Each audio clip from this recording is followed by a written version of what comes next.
निर्मला माता की जय. श्री निर्मला माता की. श्री निर्मला देवी मातांचं आगमन झालेलं आहे. सर्वांनी शांत बसून घ्या. सहयोग सोडून पब्लिकसाठी जिवंतपणे स्वर्गात जाण्याचा योग तुम्हाला लाभलेला आहे. सर्वांनी या अतिशय शुभयोगाचा फायदा घ्यावा.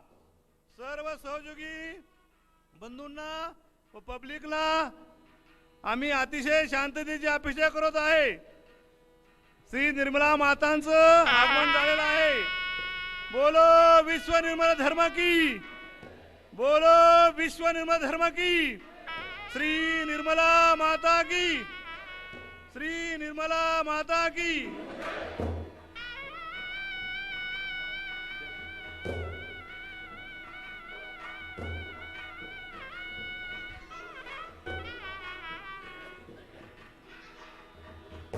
खरोखर आज इथल्या पब्लिकच्या आयुष्यातला अतिशय आनंदाचा क्षण म्हणजे आजची ही कुंडलिनी जागृतीचा पब्लिक प्रोग्राम. माणसाने जिवंत होऊन जिवंतपणे स्वर आगमन, स्वर्गात जाऊन येण्याचे प्रयोग, स्वर्गात जाऊन येण्याची स्वप्न ज्यांना पाहायचे आहेत त्यांनी श्री माताजींनी आपणाला हा जागृतीचा प्रयोग केलेला आहे. बोलो श्री निर्मल धर्म की. श्री निर्मला माता की. श्री निर्मला माता की. सर्व व्हॉलंटियरने आपापल्या जागेवर शांततेने बसून घ्यायचं आहे. सर तुम्ही आता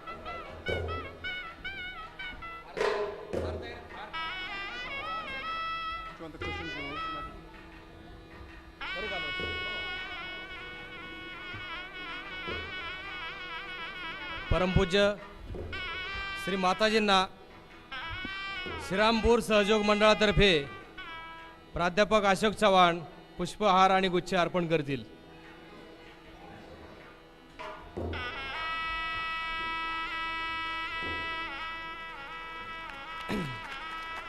तसेच अहमदनगर जिल्हा सहयोग मंडळातर्फे श्री माताजींना पुष्पहार अर्पण करण्यात येत आहे.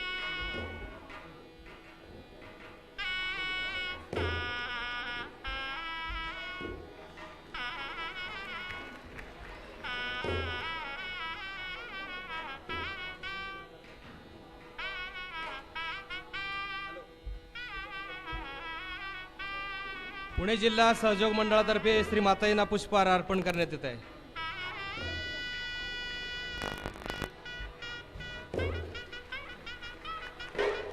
सातारा जिल्हा सहयोग मंडळातर्फे श्री माताजींना पुष्पहार अर्पण करण्यात येत आहे. मुंबई सहयोग मंडळातर्फे श्री माताजींना पुष्पहार अर्पण करण्यात येत आहे. दिल्ली सहयोग मंडळातर्फे श्री माताजींना पुष्पहार अर्पण करण्यात येत आहे. आणि त्याचप्रमाणे आंतरराष्ट्रीय सहयोग मंडळातर्फे सर्व आलेल्या परदेशी सहयोगी मंडळीतर्फे on behalf of all foreign सहयोगीज we are garlanding Shri Mataji. बोलो जगन्माता श्री निर्मला देवी की.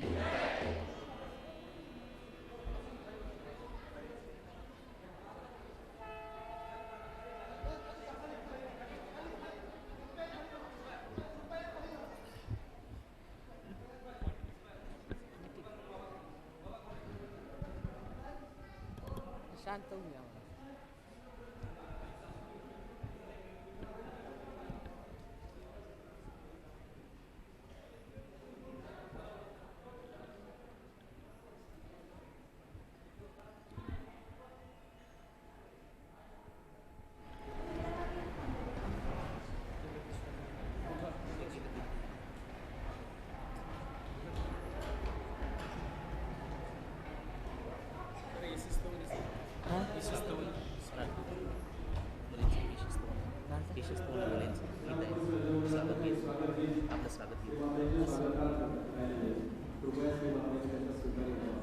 बोला.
जे वांछिले ते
हे आदिमा हे अंतिमा हे आदिमा हे अंतिमा हे आदिमा हे अंतिमा हे आदिमा हे अंतिमा हे आदिमा हे अंतिमा हे आदिमा हे अंतिमा अपकार मी अपराध मी अपकार मी अपराध मी परी तू क्षमा हे आदिमा हे अंतिमा हे आदिमा हे अंतिमा.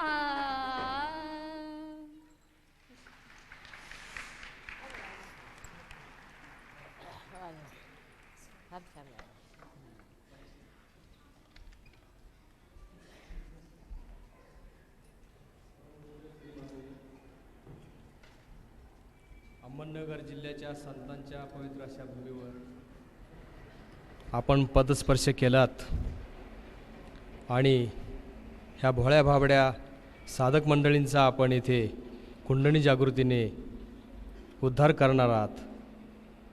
ही आमच्या जीवनातील परमभाग्याची अशी वेळ येऊन ठेपलेली आहे. तरी सर्व इथे जमलेल्या साधक मंडळींना श्री माताजी आता कुंडली जागृतीचा अनुग्रह करतील. तत्पूर्वी सहयोगावर प्रवचन देतील. तरी आपण त्यांचं प्रवचन चालू असताना दोन्ही हात असे त्यांच्याकडे करून पायातलं काही पायतन असेल तर ते काढून ठेवावं. त्याचप्रमाणे आपलं ब्रह्मरंध्र उघडलं जाणार आहे तेव्हा डोक्यात जर काय घातलेलं असलं टोपी वगैरे ते कृपा करून आपण खाली काढून ठेवावं. आणि हा एक संतांचा दरबार भरलेला आहे तेव्हा एकदा बसल्यानंतर आपण कृपा करून उठू नये. इथे सुमारे 18 देशातून 300 साधक मंडळी आपल्या महाराष्ट्राच्या दौऱ्यावर आले आहेत. त्यातले त्यात अहमदनगर ही संतांची भूमी आहे. ह्या भूमीमध्ये किती संतांनी चैतन्य भरून ठेवले त्याचा लाभ घ्यायला आलेले. तेव्हा त्यांच्यापुढं आम्ही कोणते असं वर्तन किंवा असं गाफीलपणा दाखवू नये की जेणेकरून त्यांचं मत वाईट होईल.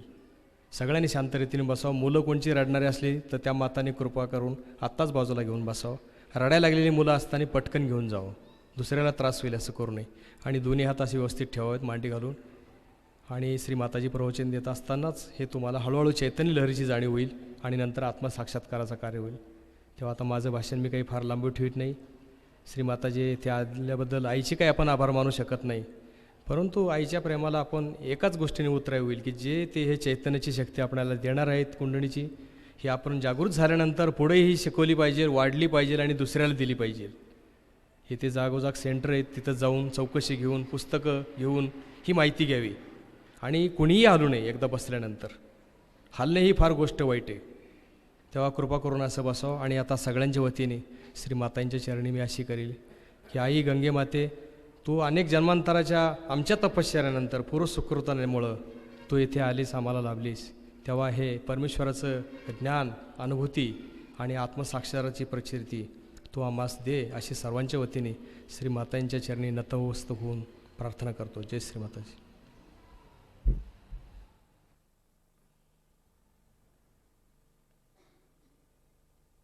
श्रीरामपूरच्या सर्व साधकांना आमचा प्रणिपात.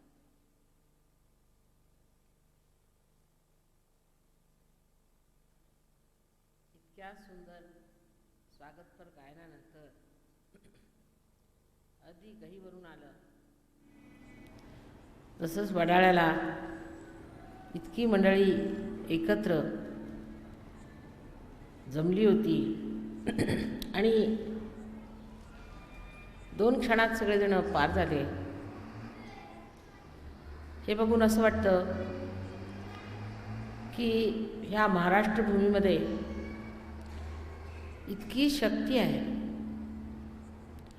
आणि त्यातून इथे लोकांमध्ये इतकी भक्ती आहे, त्याचं सार्थक झालं पाहिजे आणि ते सहजच होतं.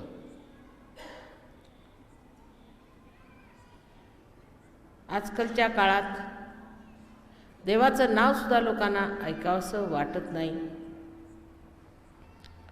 पुष्कळांचं तर असं म्हणणं आहे की देव नाहीच आहे. पण ही काही शास्त्रीय प्रवृत्ती झाली नाही. जे सायंटिफिक लोक आहेत त्यांनी जर असं आपलं ठाम मत करून ठेवलं की ही गोष्ट नाहीच आहे म्हणजे ते सायंटिफिक नाहीत. कारण त्यांचं डोकं उघडं असलं पाहिजे, मुभा असली पाहिजे, विचाराला मुभा असली पाहिजे. कोणताही विचार बांधून आणि त्यावर विश्वास ठेवून काम करणं हे आंधळेपणाचं लक्षण आहे. म्हणूनच संत साधूंनी ह्या महाराष्ट्रात आपलं रक्त ओतलेलं आहे. काहीतरी विशेषच ह्या भूमीत असलं पाहिजे. आणि वारंवार त्यांनी सांगितलेलं आहे की परमेश्वर हा आहे, फक्त तुमच्यातला परमेश्वर जागृत झाला पाहिजे. ते काही आजकालचे भ्रामक भामटे लोक नव्हते. त्यांनी जे सांगितलं ते सत्य सांगितलं. तंतोतंत ते खरं आहे हे सिद्ध करणं आज शक्य आहे. त्यावेळेला नव्हतं म्हणून लोकांनी त्यांना छळलं, त्यांचं ऐकलं नाही. पण आज ते शक्य आहे. या धक्काधक्कीच्या काळामध्ये चारीकडे जेव्हा मनुष्याला वणवा पेटल्यासारखा वाटतो, आणखीन कुठे जाऊ आणि काय करू अशी त्याची स्थिती झालेली आहे. अशा ह्या भ्रमित स्थितीमध्ये तो विचार करू लागतो, जर परमेश्वर आहे तर तो आहे तरी कुठे, आणि मग तो माझी का मदत करत नाही. पुष्कळशे लोक जे वाईट मार्गाला गेले आहेत ते सुद्धा असं म्हणतात की माताजी आम्ही काय करणार, आम्ही वाईट मार्गाला गेलो कारण आम्हाला दुसरा मार्गच नव्हता. वाईट आणि चांगल्याचं ज्ञानच आम्हाला नव्हतं, त्याची जाणीवच नव्हती. संत ज्ञानेश्वरांनी जाणीव ह्या शब्दावर फार भार घातलेला आहे. परमेश्वराची जाणीव झाली पाहिजे, चैतन्याची जाणीव झाली पाहिजे. चैतन्य हे जडाजडातून चराचरातून पसरलेलं आहे. चैतन्य हे परमेश्वराची ब्रह्मशक्ती, त्याचं हे प्रेम आहे जे सर्व विश्वात पसरलं असं ते सांगतात. मग ते आहे तरी कुठे आणि त्याची जाणीव होणार तरी कशी? किंवा ह्या लोकांनी आपल्याला अशाच बुलतापा दिल्या आणि खोटं सांगितलं असाही प्रश्न जर आजकालचे तरुण लोक विचारतील तर त्यांना मी दोष देणार नाही. कारण हे सिद्ध करायला पाहिजे. आपल्यामध्ये सगळं आहे, तुझं आहे, तुझं पाशी असं सांगितलं तरी त्यावर आपण का विश्वास ठेवायचा? असाही जर कुणी सवाल विचारला की जर आहे तर गेलं कुठं ते?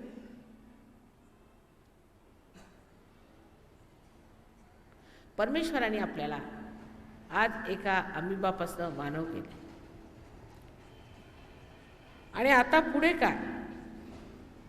मानव झाल्यावरती आपल्याला समाधान नाही, आनंद नाही, सौख्य नाही. मग हे मानव होऊन तरी काय करायचं? आजची वेळ अशी आहे की ह्या सर्व प्रश्नांचं उत्तर दिलंच पाहिजे. आणि त्या प्रश्नासाठी एकच मार्ग आहे आणि तो म्हणजे आत्मसाक्षात्कार. आत्मसाक्षात्कार झाल्याशिवाय तुमच्या हाताला हे सगळीकडे पसरलेलं चैतन्य लागणार नाही, त्याची जाणीव होणार नाही. आत्मसाक्षात्कार म्हणजे आपल्या हृदयामध्ये बसलेल्या आत्म्याचा प्रकाश आपल्या चित्तात येणे. तसं जीवाशिवाची भेट वगैरे वगैरे पुष्कळ शब्द वापरतात. पण ह्या ब्रह्मचैतन्याशी जोपर्यंत आपला योग घडत नाही, त्याच्याशी जोपर्यंत आपला संबंध घडत नाही, तोपर्यंत हे आहे काय ह्याबद्दल कुतूहल वाटतं, पण ते नाही असं म्हणणं हे अशास्त्रीय आहे, हे चुकीचं आहे.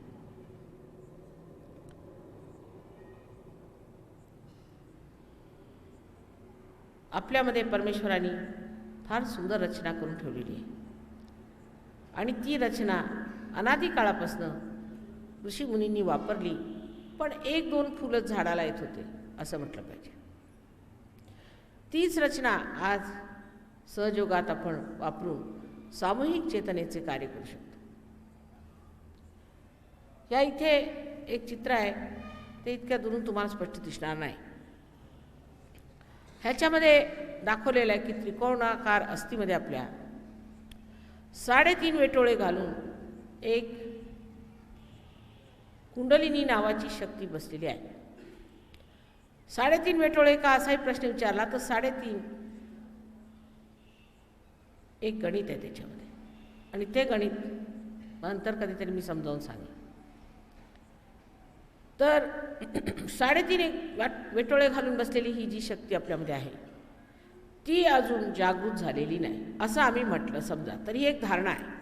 तुम्ही आमच्यावर विश्वास ठेवा अथवा नका ठेवा, पण ते जर आम्ही सिद्ध करून दिलं तर मात्र जर तुम्ही मानलं नाही त्याचा अर्थ असा की तुम्ही खरं मानत नाही, खोट्याला मानता.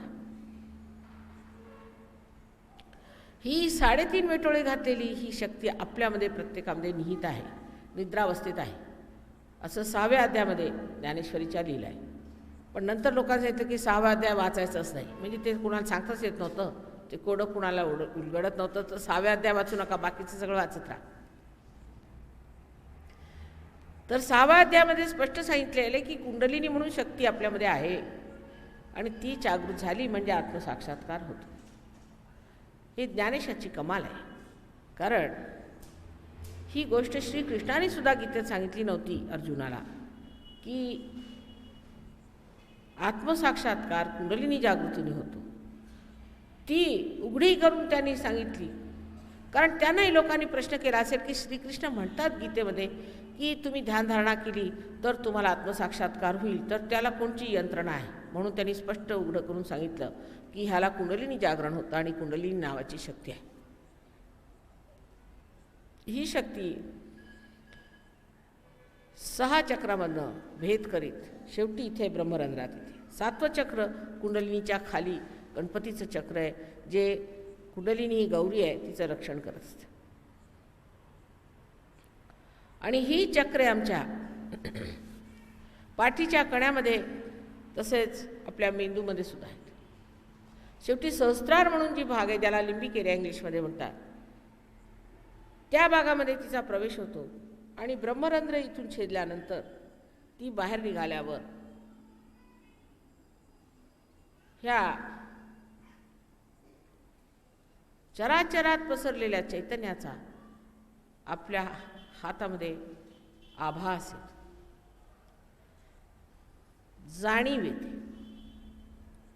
बोटांच्या अग्रावर आपल्याला जाणीव येते. ती आल्यानंतर हे बोट किंवा हे बोट कोणत्या चक्राला प्रतीक स्वरूप आहेत ते जाणलं पाहिजे. समजा एखाद्या माणसाच्या या चक्राला जाणीव झाली नाही, तर त्याचा अर्थ असा की हा मनुष्य एकतर आपल्या मुलामुळे पीडित असेल किंवा बापामुळे पीडित असेल, कारण हे श्रीरामाचं चक्र आहे, श्रीरामपूर आहे म्हणून सांगते.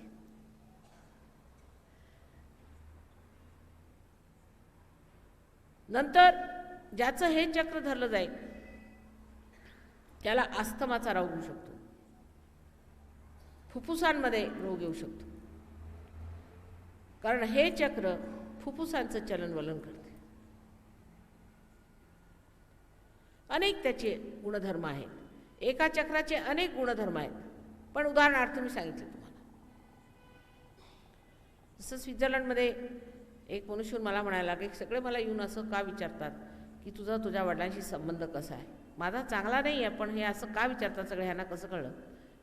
मी म्हटलं मी तेच विचारीन तुला, कारण हे बोट धरतंय माझं. हे अनेक कारणामुळे हे बोट धरतं आणि ज्या ज्या ज्या आम्ही तुम्हाला खुणा सांगू त्या तुम्हाला लक्षात येतील की त्या तुमच्यात आहेत. प्रत्येक चक्राला गुणधर्म आहेत आणि प्रत्येकावर एक एक देवता बसलेली आहे. मंत्र म्हणताना सुद्धा कुणी मंत्र दिला, आम्हाला हा मंत्र दिलेला आहे, भोळेपणाची पण कमाल असते. कुणी कसलाही मंत्र दिला तरी लोकांना वाटतं वा वा वा वा, हे गुरुजींनी आम्हाला दिलेला आहे, हे आमचे गुरु कदाचित जेलमधनं सुटून आले असतील आणि कसलाही भलता सलता मंत्र तुम्हाला देत असतील, झालं मानून घेतलं. तो मंत्र म्हणतानाच ते आजारी पडतात. दत्तात्रयाचं ज्यांनी व्रत घेतलेलं आहे, दत्तात्रयाला जे लोक मानतात त्यांचं नेहमी पोट खराब राहणार, कारण दत्तात्रय हा पोटात आहे. तर पोट का खराब मग? कारण अनधिकार चेष्टा आहे. आधी परमेश्वराच्या साम्राज्यात जावं आणि नंतर मग दत्तात्रयाला एकदा जरी बोलवलं तरी दत्तात्रय जागृत होतात. पण जर तुम्ही त्यांच्या साम्राज्यातच गेले नाही आणि इथूनच दत्त दत्त दत्त म्हणत बसले की त्यांनाही रागायचं की ह्याला काय समजतं की नाही. उद्या समजा तुमच्या प्राईम मिनिस्टरला तुम्हाला भेटायचं जाऊन राजीव राजीव राजीव तुम्ही म्हटलं तर पोलीस तुम्हाला धरणार. तशातला हा प्रकार आहे. पण मंत्र दिला मला गुरुनी, त्याला मंत्र द्यायला गुरु कशाला पाहिजेत? सद्गुरूंची लक्षणं सांगितलेली असताना सुद्धा आपण सद्गुरू ओळखत नाही. म्हणा रामदास स्वामींनी तर त्यांना शिव्या दिल्या आहेत, आणखीन तुकारामांनी तर त्यांना अगदी काय काय शब्द त्यांच्यासाठी वापरले आहेत, भजन दंभू, अमके दंभू, तमके दंभू, आणि बडबड करणारे, नुसतं लोकांना चकित करणारे लोक. त्या नानक साहेबांनी स्पष्ट लिहिलं आहे की सद्गुरु वही जो साहिब मिली है, जो परमेश्वराशी तुम्हाला एकाकारिता देतो तो सद्गुरू. बाकी सगळे दुर्गुरू आहेत, कुगुरू आहेत, राक्षस आहेत. पण आपण भोळेपणामध्ये असे जातो आणि मग परमेश्वराला नावं ठेवत बसतो. विशेषतः मुलं म्हणतात बघा आमचे वडील तिथे गेले आणि डोकं फोडून घेऊन आले आणि म्हणे देव आहे. आता म्हणे कॅन्सर हॉस्पिटलमध्ये पडले आहेत आणि म्हणे देव आहे. असले कसले गुरु? म्हणून आम्ही देवालाच मानत नाही. अहो जर गुरूंचं चुकतं त्या देवाचं काय चुकलं? तुम्ही चूक माणसाकडे गेलात. पहिली अट तुम्ही अगदी साधी लावायची की जो मनुष्य तुमच्याकडनं पैसे घेईल त्याच्याकडे जायचंच नाही. म्हणून सगळे जाऊन नदीत बुडतील बघा प्रवरामध्ये सरळ. तू म्हणायचं बरं तुम्हाला जे काय करायचं ते करा, पण आम्ही पैसा एक देणार नाही तुम्हाला. सगळे निघतील प्रवराकडे. पण आपणही भोळे आहोत आणि परमेश्वराला शोधण्याची उत्कंठा, आतुरता, त्यात ह्या अशा याच्यात आपण पडतो. पण मग आमचं सगळं खरं असं समजून चालले तर आत्मसाक्षात्कार कसा द्यायचा? ती कुंडलिनी अशी जमून बसते. तुम्ही जर चूक ठिकाणी गेला तर कुंडलिनीच उठायला तयार नाही. तुमचं जर डोकंच उलट्या ठिकाणी असलं तर ती कुंडलिनी म्हणते ह्याला देऊच नका. ती तुमचीच आई आहे. प्रत्येकाची व्यक्तिगत एक एक आई आहे आणि ती स्वतः जागृत होऊन तुम्हाला आत्मसाक्षात्कार देते. हजारो वर्षापासून ती वाट बघते की माझ्या मुलाला कधी ही संधी मिळणार आणि कधी मी त्याला त्याचा पुनर्जन्म देणार. पण तुम्हीच तिला हात घालू देत नाही. काही काही लोक आहेत की अत्यंत चूक मार्गावरती जाऊन सुद्धा तिथे चिकटून बसलेले आहेत. अहो परमेश्वराने हे माणसाचं आयुष्य तुम्हाला काही वाया घालवायला दिलेलं नाही. ह्याचं फार मोठं महत्त्व आहे बरं का. करोडो वर्षाची मेहनत आहे त्याच्यात. आणि आज तुम्ही मानव स्थितीत ह्या महाराष्ट्रात जन्माला आला ह्याला कारण फार मोठं पूर्वपुण्य असलंच पाहिजे. जरी दारुडे असला, जरी काही असलं तरी सुद्धा, काही वाईट काम करत असल्या तरी सुद्धा ह्या महाराष्ट्राच्या जन्मभूमी जन्माला आला नसता तुम्ही. पण ते सगळं विसरून आणि काहीतरी भलतंच करत बसल्यावरती त्या आई कुंडलिनीने तरी काय करावं बरं? तरीसुद्धा अशी परमेश्वरी कृपा आहे आणि इतकी परमेश्वरी दांडगी इच्छा आहे की सगळ्यांना कसं तरी करून परमेश्वराच्या साम्राज्यात घेऊन गेलंच पाहिजे. कुंडलिनी ही जागृत होते आणि तुमच्यावरती आत्मसाक्षात्काराचा प्रकाश पडतो. आत्मसाक्षात्काराचा प्रकाश पडल्याबरोबर पहिल्यांदा तुमच्या हाताला चैतन्य लागतं आणि आतून अगदी शांत वाटतं, निर्विचार वाटून अगदी शांत वाटतं. शांत वाटल्यावरती मनुष्याला असं वाटतं की हे काय, चिंता, जगाभरचे विचार सगळे संपून मनुष्य निर्विचार स्थितीत उठतो. आता पुष्कळ लोकांचं असे म्हणणं असतं की माताजी, आम्ही असं ऐकलं की कुंडलिनी जागरण फार कठीण आहे, त्याला 10 वर्ष मौन राहा, 15 वर्ष उपास करा, म्हणजे मेल्यावरतीच होईल असं दिसतंय. बरं, कबूल आहे, कठीण सगळ्यांच्या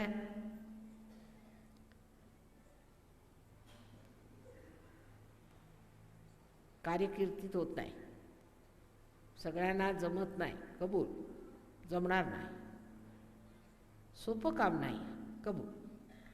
पण आम्हाला आहे सोपं, ते काहीतरी आमच्यात असलं पाहिजे म्हणून आम्हाला ते अगदी सोपं वाटतं.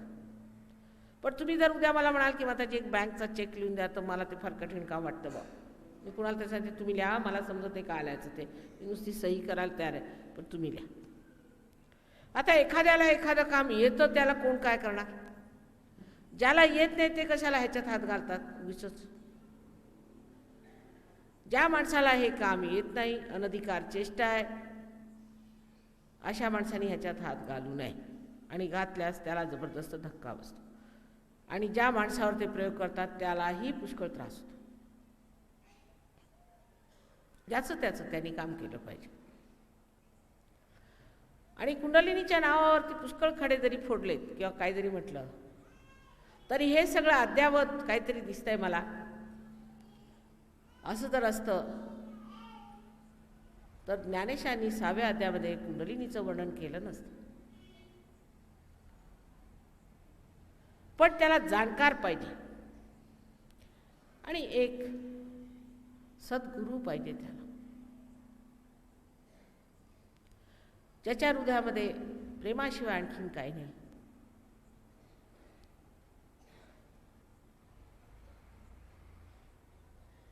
ज्याच्या डोक्यात कपटासारखे काही दुष्ट विचार नाहीत, फक्त तुमचं कल्याण मात्र झालं पाहिजे हे ज्याच्या हृदयात आहे, त्याच्याच हातून एक घडू शकतो.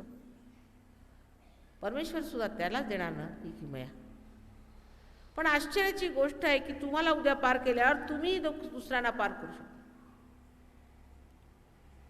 तुम्ही पूर्णपणे बदलून जाता, संबंध तुमचा स्वभाव बदलून जातो. मी पट्टीचे रागावणारे ने म्हणे हे फार ओरडतात, म्हणे हे अमुक आहेत तमुक आहेत, फार रागीट आहेत. म्हटलं असं का, येऊ द्या इकडे. आजच एक फार मोठे ऑफिसर मला भेटले आणि सहजच पार झाल्यावर ते म्हणे मला काही सांगताच येत नाही मला झालंय काय. आता सगळा राग बिग विसरून गेले. मनुष्याचा स्वभावच बदलून जातो. इतकंच नव्हे तर तो समर्थ बनतो. इथे आलेले बरेच परदेशी पाहुणे आहेत, त्यातले पुष्कळ दारू प्यायचे, ड्रग घ्यायचे, हे करायचे ते करायचे. पण आपल्या हिंदुस्थानात मात्र एकदा काही सुरुवात केली की त्याला काही अंतच राहत नाही. म्हणजे जोपर्यंत रस्त्यावर जाऊन पडणार नाही तो पण आपण दारूच प्याली नाही असे पीत नसत. पण तरीसुद्धा एका रात्रीत सगळं सोडून दुसऱ्या दिवशी मोकळे झाले, सुटले.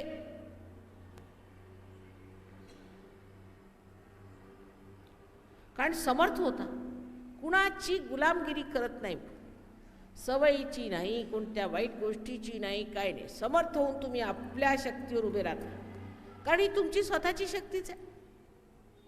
जी मुलं वर्गात पास नव्हती होत ती आज फर्स्ट क्लास फर्स्ट पासून कुठल्या कुठे पोचली. ज्या लोकांना खायला अन्न नव्हतं ते व्यवस्थित राहायला लागले. सगळ्यांची परिस्थिती सुधारली. लोक म्हणतात माताजी पैशाचा आणि सहयोगाचा काय संबंध आहे? पैशाशी संबंध नाही, लक्ष्मी तत्वाचा प्रश्न आहे. लक्ष्मी तत्व जागृत झालं म्हणजे लक्ष्मी घरात येणार. आणि लक्ष्मी आणि पैशात फार फरक असतो. ज्या माणसाजवळ लक्ष्मी असते त्याला विवेक, समज, समाधान सगळं असतं. आणि ज्याच्याजवळ नुसता पैसा असतो त्याला नुसता मूर्खपणा असतो त्याच्यात. ह्या सर्व गोष्टी घटित होतात आणि मनुष्य स्वतःच्या आत्म्याला प्राप्त होतो. सगळी कामं करत असताना सुद्धा तो निसंगात राहून सगळ्या गोष्टींना एक साक्षी रूपाने बघत असतो.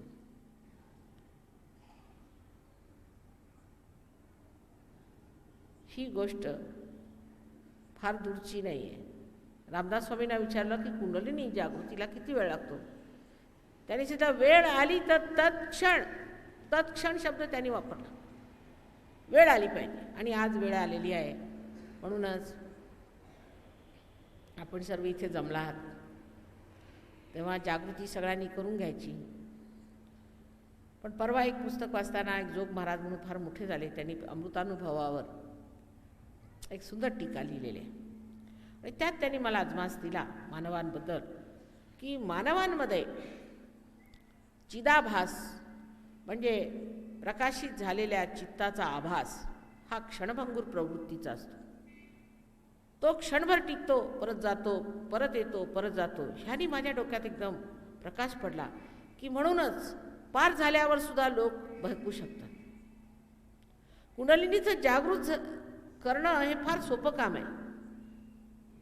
म्हणजे एखाद्या बीला रोपणं या पृथ्वीला कठीण आहे, पण तिला जोपासावं लागतं. ते फक्त कुंडलिनीचं जोपर्यंत जागृत होणं किंवा बीजारोपण आहे तोपर्यंतच जोपासावं लागतं. त्याच्यापुढे मात्र साधकांना जोपासावं लागतं स्वतःच्या आत्मसाक्षात्काराला. तर माताजींच्या भाषणाला जसं आपण आणखी लोकांच्या भाषणाला जातो तशीच पुष्कळशे लोक येतात. त्यातनं काही पार झालेच, आता सहज पडले प्रवाही तर झाले, मोक्षप्राप्ती झाली, पण तिथे चिकटून राहत नाहीत. मग माताजी तरी आमच्याकडे हा त्रास आहे, तो त्रास आहे, झाडून सर्व रोग जाणार, झाडून सर्व त्रास जाणार. पण जे आपल्या भल्यासाठी आहे, जे आपल्या हितासाठी आहे, त्यासाठी थोडा तरी आपण वेळ दिला पाहिजे. मला वेळ नाही म्हणे, असं का करता काय तुम्ही? नाही म्हणे, थोडंसं मित्रमंडळीत फिरावं लागतं, भेटावं लागतं. अहो परमेश्वराच्याबद्दल काय विचार आहे तुमचा? थोडा तरी वेळ त्याला दिलेला बरा, तो सगळाच वेळ तुम्हाला देतोय. तर सहयोगामध्ये जर आपली वाढ करून घ्यायची असेल, वृक्षासारखं उभं राहायचं असलं तर त्याच्यामध्ये आपल्याला वागवून घ्यावं लागतं, ज्याला इंग्लिशमध्ये कमिटमेंट म्हणतात. काही तुम्हाला त्यागाचं नाही, काही सोडायचं नाही, काही नाही. अहो जेव्हा गांधीजींनी युद्ध सुरू केलं होतं, माझे वडील होते काँग्रेसमध्ये, आई होती, आमचं घर दार मोटारी सगळं जाऊन आम्ही महालात राहणारे लोक आम्ही झोपडीत राहतो. आई आमची 5दा जेलमध्ये गेली. केवढा त्याग केला त्या लोकांनी. सहयोगात काही त्याग नको, काही नको, फक्त बुद्धीचा त्याग करू नये, सुबुद्धीचा त्याग करू नये. दिन बढत सो आयु, दिवसानुदिवस वाढतच जाणार सर्व तऱ्हेचा आनंद.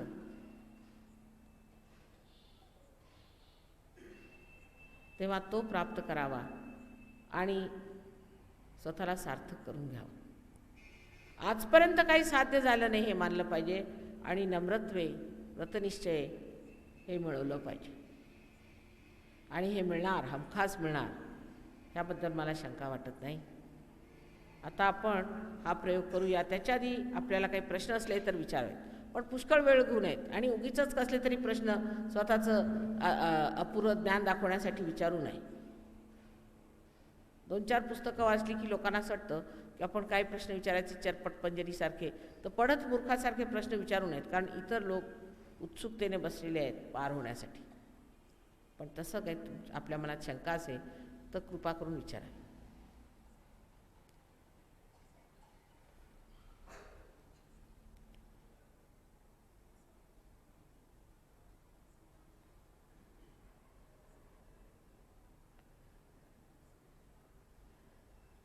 काही शंका नाही, फारच आनंदाची गोष्ट आहे.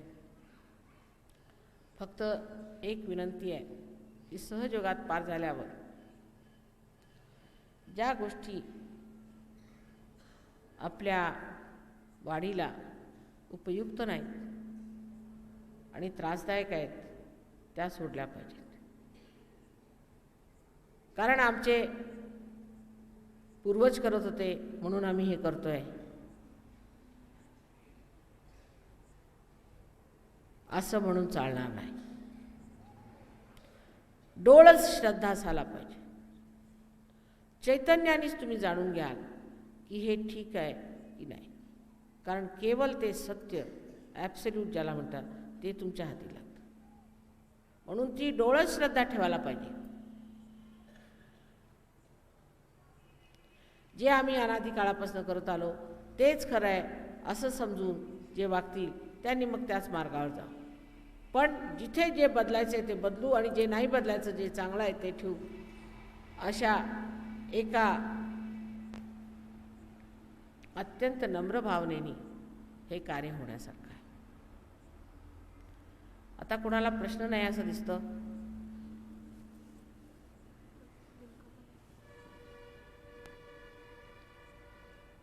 काय? बोला बोला, या इकडे या.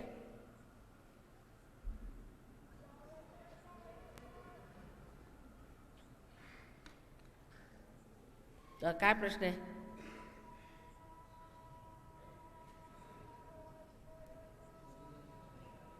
हां, काय म्हणतात? बसा बसा बसा, ते सांगतात. तू बसून घ्या, तुम्ही कशाला त्रास घेता ते सांगतील. काय म्हणे?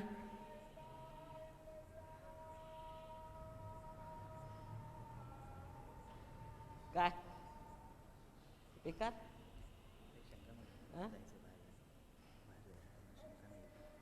सांगा मला ऐका.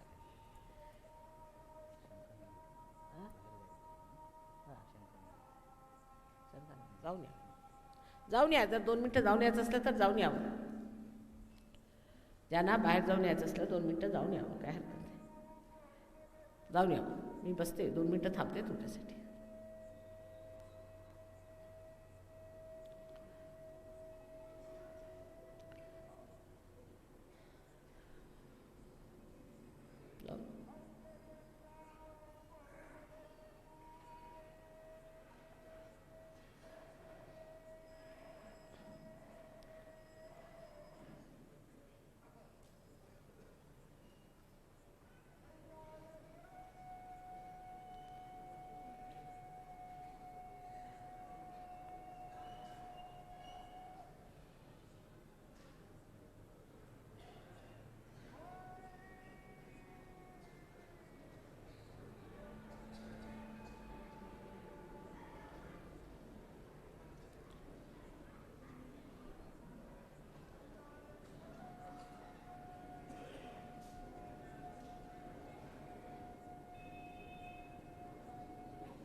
इकडून सांग.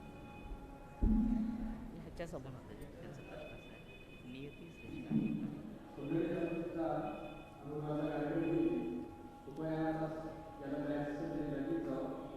जाऊन जरा 2 मिनटं बाहेर जाऊन येतील, येऊ दे त्यांना काय. हां, बरं. आता प्रश्न असा विचारला त्यांनी की नियती ही श्रेष्ठ आहे का? नियतीचं काय महत्त्व आहे? नियतीचं महत्त्व आहे की आज तुम्ही श्रीरामपूरला पार होण्यासाठी आलात. हा महत्त्वाचा क्षण. ही नियती. बाकी सगळं व्यर्थ आहे.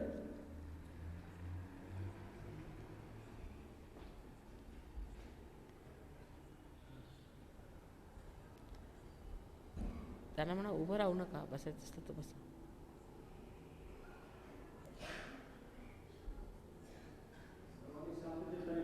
हां, बसून जा. या बसून घ्यावे. या.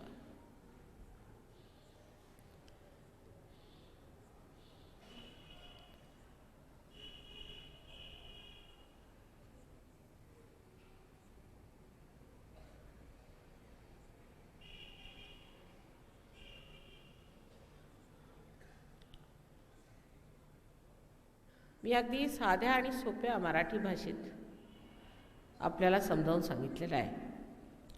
पण तरीसुद्धा पार झाल्यानंतर आपण आमच्या केंद्रावर जा, तिथे पुस्तकं आहेत ती घ्या. कारण यंत्रणा आहे ह्याच्या मागे, त्याशिवाय होत नाही. हे जरी आज तुम्हाला लाईट दिसत असली तरी ह्या लाईटच्या मागे पुष्कळ यंत्रणा आहे, इतिहास आहे त्याला. ही वीज कशी आली त्याचा इतिहास आहे, शोध कसा लागला त्याचा इतिहास आहे, मग हे बनवण्यात कसं आलं ह्याचा इतिहास आहे.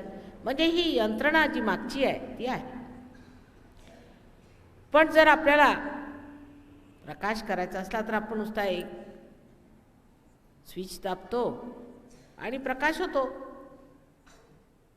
तेव्हा ती सगळी यंत्रणा आपल्यामध्ये बरोबर बसलेली आहे. तर आधी हा प्रकाश आला पाहिजे. तो जरी अगदी थोडासा आला तरी सुद्धा प्रकाशामध्ये तुम्हाला स्वतःचं सत्य दिसेल. तुम्ही स्वतःचे गुरु होऊन जाल आणि तुमच्या लक्षात येईल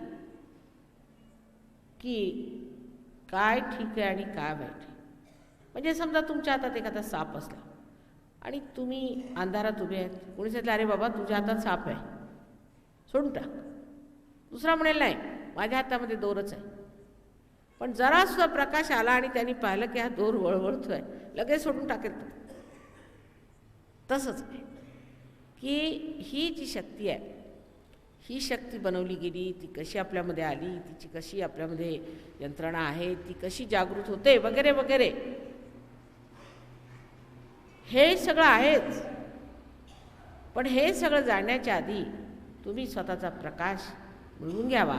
मग त्या प्रकाशात सर्व जाण्यामध्ये बरं होईल. नाही तर नुसती डोकेदुखी होणार सगळं सांगत बसले तर.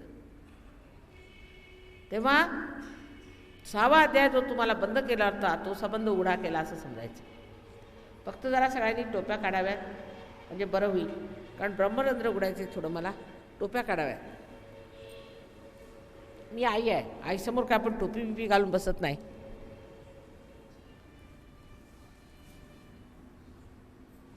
काढून घ्या 2 मिनिट.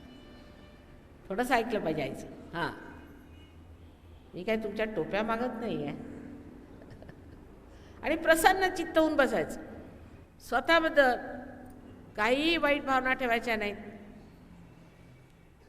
काही असं समजायचं की नाही मी एवढा पतित आहे, मी अमकं पाप केलं, मी अमका, काही नाही. मी आधी सांगितलं की या महाराष्ट्राच्या भूमीत तुमचा जन्म झाला, हेच तुमचं पूर्व पुण्याचं सुकृत आहे. तेव्हा माझं हे असं झालं आहे, माझं तसं झालं आहे, हे काही मोजत बसायचं नाही. सगळा तो आता पंचनामा काढायचा नाही. मी आधी सांगितलं की नियती ही मोठी की आज तुम्ही इथे स्वतःच्या आत्मसाक्षात्काराला आलात, हीच मोठी नियती आहे. तेव्हा स्वतःबद्दल सुद्धा प्रसन्न चित्त असलं पाहिजे आणि स्वतःकडे सुद्धा प्रेमाने आदराने बघितलं पाहिजे. कारण तुम्ही मानव आहात आणि आता योगी जन होणार. तेव्हा माझं हे चुकलं, माझं ते चुकलं असला विचार ह्यावेळेला एकदम बाहेर ठेवून द्यायचा.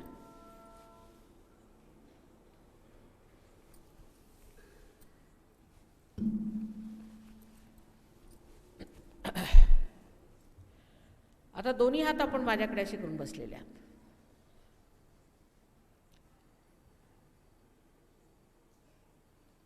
आता डावा हात माझ्याकडे आणि उजवा हात जमिनीवर ठेवायचा प्रेमाने. आणि ही जमीन परत त्या महाराष्ट्राची श्री गणेशाचं स्मरण करून उजवा हात जमिनीवर ठेवायचा आणि डावा हात माझ्याकडे.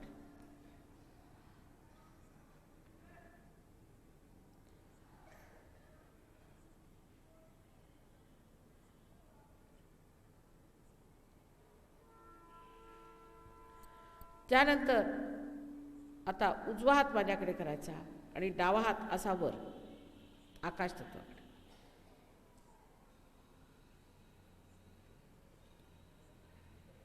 आता सगळ्यांनी डोळे मिटून घ्यायचे, कुणी डोळे उघडे ठेवू नयेत. डोळे मिटून घ्यायचे आणि लक्ष ब्रह्मरंध्राकडे इकडे ठेवायचं. डावा हात माझ्याकडे आणि उजवा हात जमिनीकडे परत करा. डावा हात माझ्याकडे आणि उजवा हात जमिनीवर.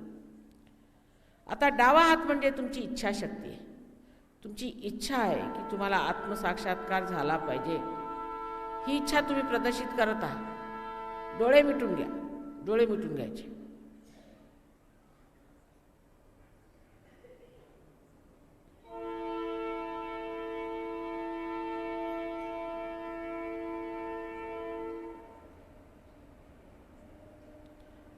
आता दुसरा हात माझ्याकडे, उजवा हात आणि डावा हात वर आकाशाकडे.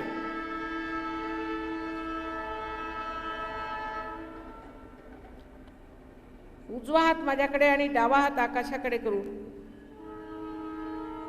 लक्ष आपलं ब्रह्मरंध्राकडे करायचं.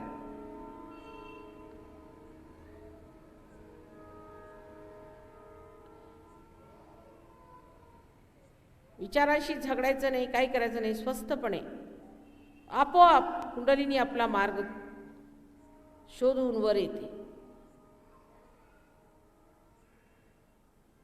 आता परत डावा हात माझ्याकडे करा. हळूहळू डोळे उघडायचे, हळूहळू, आणि मान वाकून हा हात मानेसमोर आपल्या ब्रह्मरंध्रापुढे असा मानेच्या लाईनमध्येच असा धरायचा त्याच्या पुढे. आणि बघा तुमच्या डोक्यातून काही गारगार येत आहे का? डावा हात माझ्याकडे.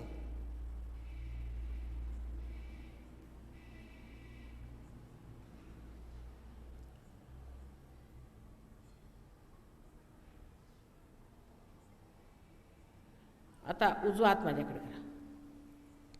परत मान खाली घालायची, डोळे उघडेच ठेवा. आणि ह्या ब्रह्मरंध्रात म्हणजे जिथे आपल्याला टाळू असते ना त्याच्यावर बरोबर असा हात वर खाली करून बघा वारा येतोय का. डोक्यातनं, तुमच्या डोक्यातनं थंड थंड असं वाटतंय का?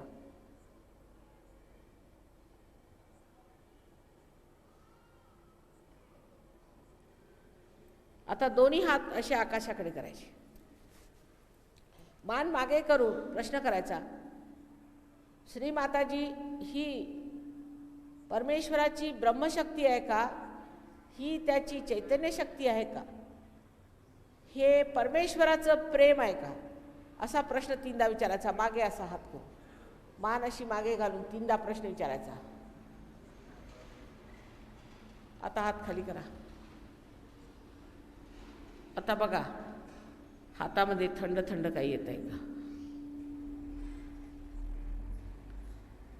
गार वाटतंय का? डोक्यावर हात ठेवून बघा गार येते का? कोणाकोणाचं फार वर येतं, सुकृत जास्त आहे म्हणून गार असं. उजवा हात करून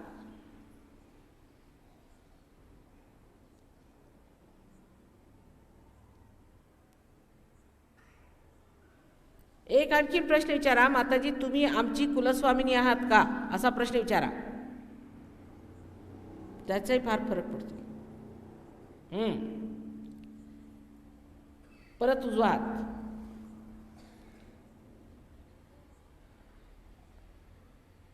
निर्विचारिता आली तुम्हाला. माझ्याकडे विचार न करताना बघतात तुम्ही. दोन्ही हात माझ्याकडे करून बघा हातात गारगार येतंय का? प्रश्न 3दा विचारायचा, श्री माताजी तुम्ही आमची कुलस्वामिनी आहात का?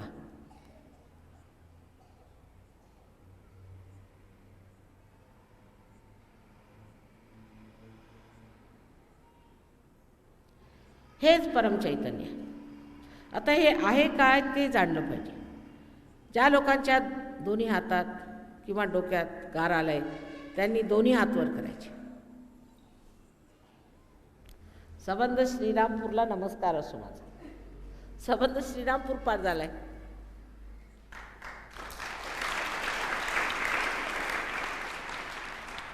काही लोकांच्या हातात नसेल आलं कबूल, काही लोक, काही हरकत नाही.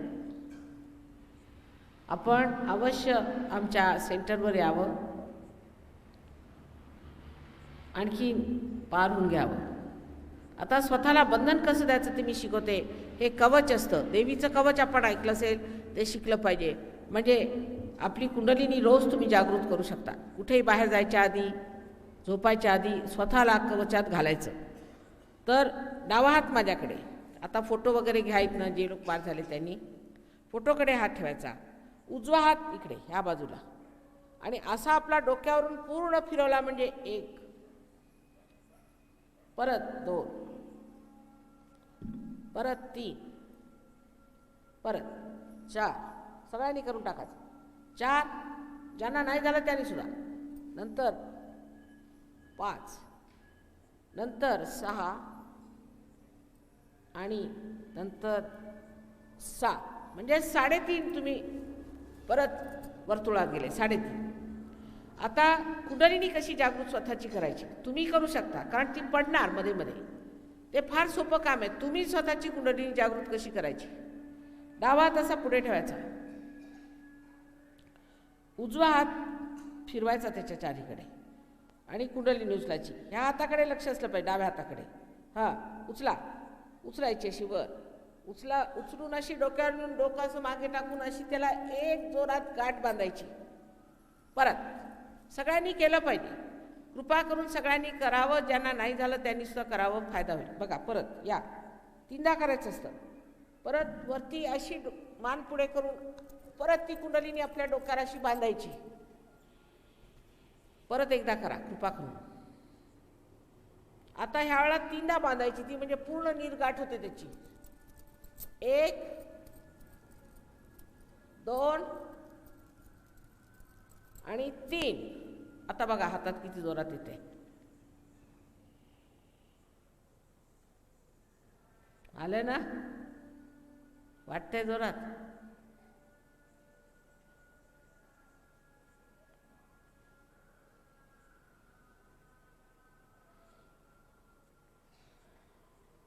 वा, शांत वाटतंय अगदी. तर डोळे मिटून थोडा वेळ शांत बसा, 2 मिनिटं. चित्त इथेच ठेवायचं, चित्त इथे ठेवायचं. प्रयत्न करायचा नाही काय. आता काय मागायचं ते मागून घ्या. त्यावेळेला विचारच येत नाही आहे.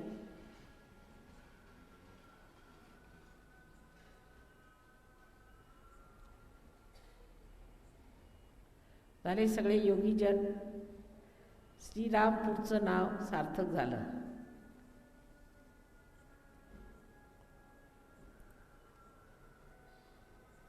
परत पुढल्या वर्षी मी येणार आहे, पण राहुरीला परत प्रोग्राम आहे, आस्तेगावला प्रोग्राम आहे. ज्या लोकांना जमेल त्यांनी अवश्य यावं.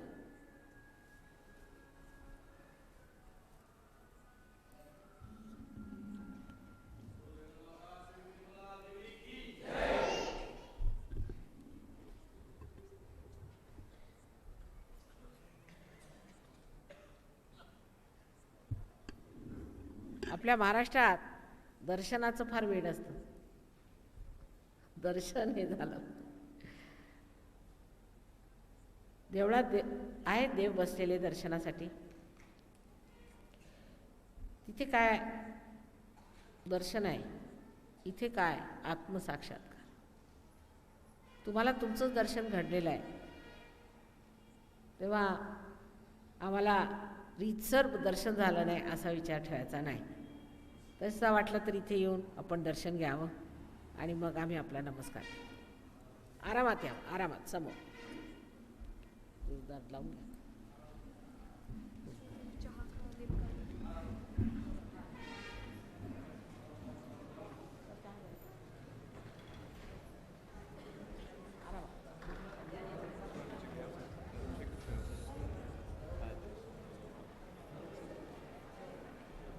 सेंटरच्या लोकांना, सेंटरचे कोण मुख्य आहेत आपण, त्यांच्यासाठी हे फोटोग्राफ्स आहेत आणि हे इतर लोकांना देण्यासाठी फोटोग्राफ्स आहेत.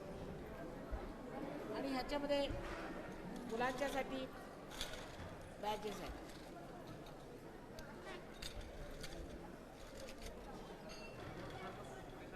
सेंटरवर आल्यावर सगळ्यांना मिळेल. सेंटर कुठे आहे ते सांगा. काय सेंटर कुठे आहे ते सांगा. सेंटर कुठे आहे ते सांगा.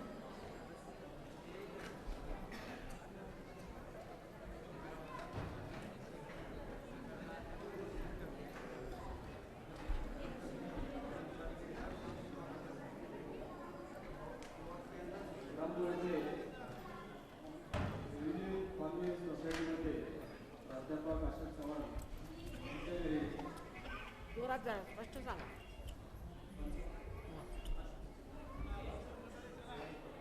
Ward number 1. दर गुरुवारी संध्याकाळी 7 ते 8 असं सहयोगाचं केंद्र असतं. तेव्हा सर्व साधकांनी तिथे मनासंबंधी आणि सहयोगासंबंधी आणि पूर्ण माहिती दिल्या जातात. इथे पुस्तक आणि पुस्तकं विक्री करतात. त्यांनी घेऊन जावं, त्याचा कसा उपयोग करायचा, त्याचा कसं ध्यान करायचं, फोटोचा उपयोग कसा करायचा, याची मात्र माहिती करून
Basta aqui.